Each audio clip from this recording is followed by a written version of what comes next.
Hello, Bacho. Let's read a given question. The question says two simple pendulums of length 1.44 meter and 1 meter start swinging at the same instant. After how much time they will be A out of phase and B in phase again? Take G as 10 meter per second square. So, to understand this question, we need to understand about the concept of simple pendulum. So, अगर हम बात करें simple pendulum की, we can say जब एक string एक मास से tied होती है and it oscillate so that is जो सेटअप तैयार होता है उसे हम सिंपल पेंडुलम कहते हैं राइट एंड जो टाइम पीरियड आता है सिंपल पेंडुलम का it is given by the expression T equals to 2 pi under root L by g where L is the length और the effective length of the pendulum and ये length measure होती है from the rigid support to the centre of the mass of the sphere that is been hanged. ठीक है, अब यहाँ पे we need to understand about the concept of phase and out. Phase का concept हमें समझ में आना चाहिए. सो फेज के लिए जब हम बात करें for a particle performing SHM उसके डिस्प्लेसमेंट इक्वेशन हम लिखते हैं x equals to a sin omega t plus phi.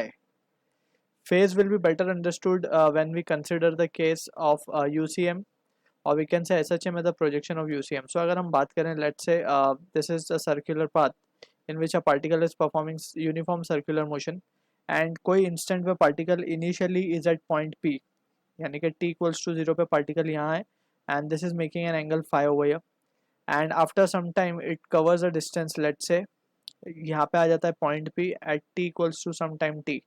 ठीक है, and this angle will be omega into T.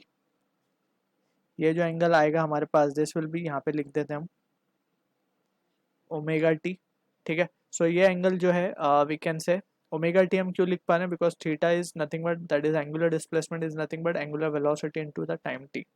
Take for uniform circular motion angular velocity और angular frequency will be both are the same term although they are different but for a uniform circular motion के case में omega t and magnitude as we can say it will be equals to angular frequency.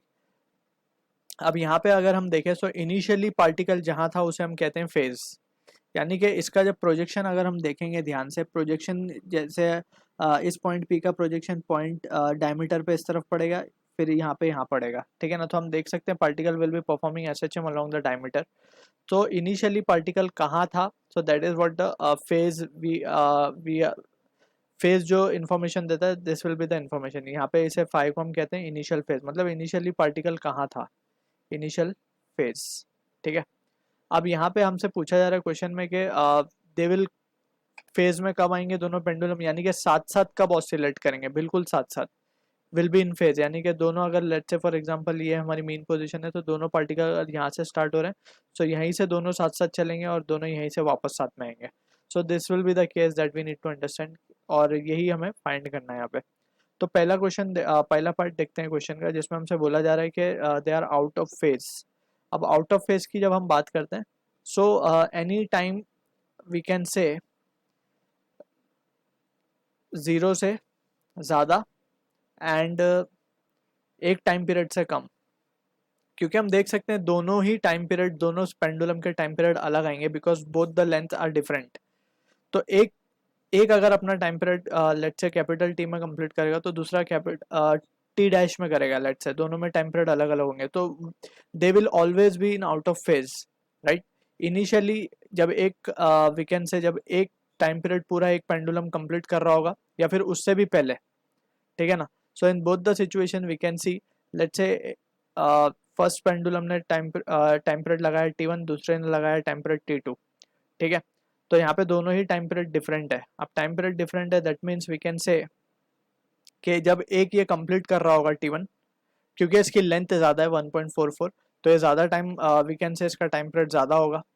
ठीक, ये वाला इसके time period कम है सो इसका इसके length कम है तो इसके टाइम पीरियड भी कम होगा. ठीक है ना, so in that situation initially both will be in out of phase right. या तो एक कंप्लीट ऑसिलेशन पे या उससे पहले ही दोनों आउट ऑफ फेज में रहेंगे.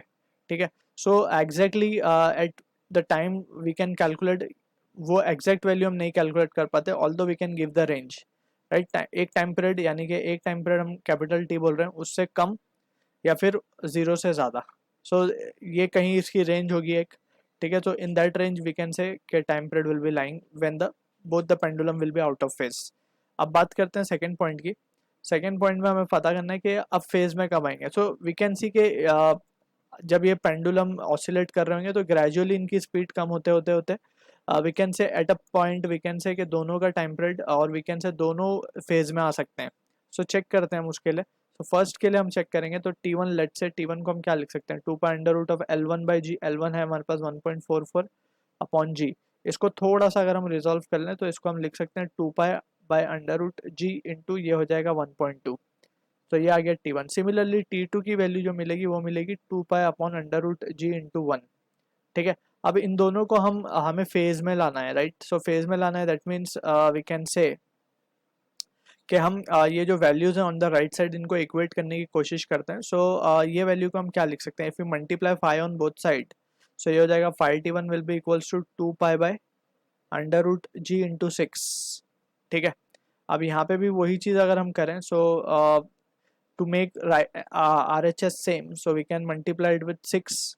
तो ये हो जाएगा 2 pi under root of G into 6। ठीक है, तो यहाँ पे हम देख सकते हैं कि अगर जो जिसका टाइम पीरियड T1 है अगर वो 5 ऑसिलेशन करता है, that is 5T1 will be equals to 6T2। तो हम कह सकते हैं कि they will be in same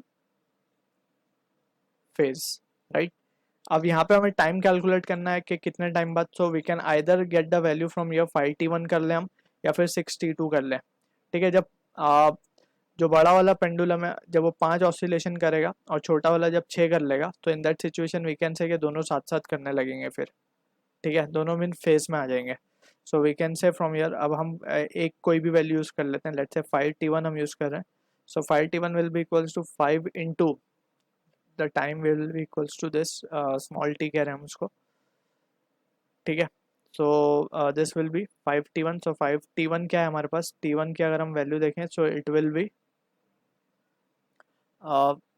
we can say it has to be 2 pi यानी कि 6.28 into 1.2 divided by root of G यानी कि root of 10, it will be 3.16। So ये जो वैल्यू आएगी हमारे पास, this will be the time when both the particle और both the pendulum will be in phase. So ये वैल्यू आएगी 11.92 seconds। So this will be the time after which both the pendulum will be in phase. So I hope you understood the solution. All the best.